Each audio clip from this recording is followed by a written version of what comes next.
Hi friends, welcome to my পাঠশালা। আজকের এই ভিডিওর টপিক হচ্ছে কিছু ইম্পর্টেন্ট প্রিপোজিশন, যেমন ফর, সিন্স, ফ্রম।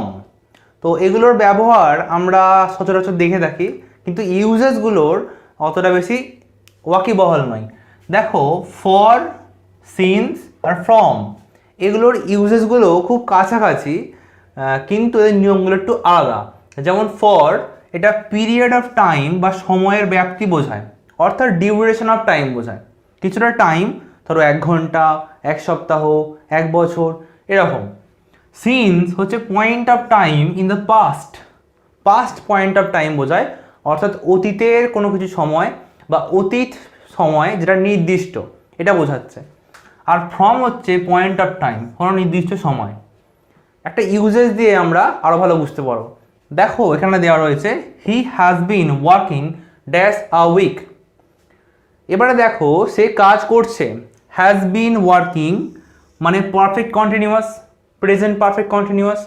তো হ্যাজ বিন ওয়ার্কিং যখন রয়েছে, তার মানে একটি কাজ যেটা অতীতকালে শুরু হয়েছে, এখন চলছে এবং বর্তমানেও চলতে পারে বা চলবে।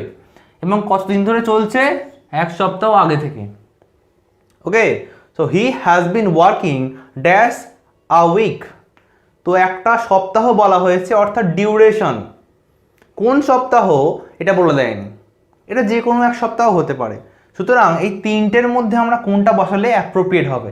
দেখো, সময়ের ব্যাপ্তি বা ডিউরেশন অফ টাইম, অর্থাৎ আমরা বসাবো ফর। কেন ফর বসালাম? কারণ এখানে রয়েছে উইক, 1 সপ্তাহ। এই সপ্তাহটা নির্দিষ্ট নয়। যদি বলতো জানুয়ারি মাসের প্রথম সপ্তাহ, তাহলে আমরা অন্য কিছু করতাম, কিন্তু এখানে বলছে একটা উইক থেকে, অর্থাৎ সে কাজ করছে 1 উইক ধরে। সেকেন্ডটা দেখো, রহিম হ্যাজ বিন প্লেয়িং। এখানেও রয়েছে হ্যাজ বিন প্লেয়িং, মানে present perfect continuous. Has been playing cricket dash 4 PM, অর্থাৎ রহিম ক্রিকেট খেলছে বিকাল 4টে থেকে।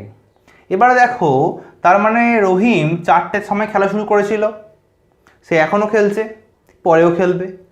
এবার লক্ষ্য করার বিষয় হচ্ছে 4 PM মানে নির্দিষ্ট একটি টাইম।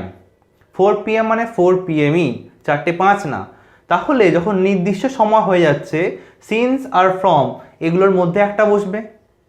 এবং লক্ষ্য করার বিষয় যে 4 PM হচ্ছে পাস্ট টাইম, যে অতীত একটি সময় থেকে সে কাজটি শুরু করেছে।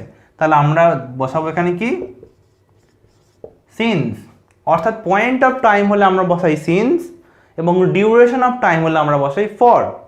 কিন্তু লক্ষ্য করার একটা বিষয় যে থার্ড যেটা রয়েছে, I have not hard him dash the last Sunday, অর্থাৎ আগের রবিবারের পর থেকে আমি তাকে শুনিনি বা তার গলার কণ্ঠস্বর শুনিনি। ওকে, তো এই ক্ষেত্রে কি হবে? আমরা বসাবো ফ্রম। এবং এই ফ্রম সিন্স খুব কাছাকাছি, কারণ দুটোই হচ্ছে পয়েন্ট অফ টাইম। এর ডিফারেন্সিয়েট করার জন্য আমরা জেসি নেসফিল্ডের শরণাপন্ন হতে পারি, যিনি বলছেন যে since is used in perfect tenses.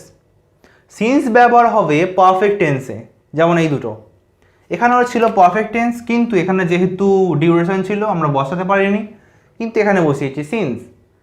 অর্থাৎ যেখানে পারফেক্ট টেন্স থাকবে, past perfect tense, present perfect tense, perfect continuous tense, okay, সেইখানে আমরা সিন্স বসাবো অনলি। বাট ফ্রম, এই যে from is used in all tenses, কিন্তু ফ্রম ব্যবহার হয় সমস্ত টেন্সে।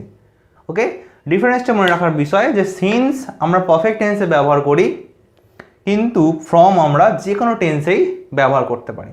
ওকে, আশা করি তোমরা বুঝতে পেরেছো ফর, সিন্স এবং ফ্রমের ডিফারেন্সটা কি। Thank you.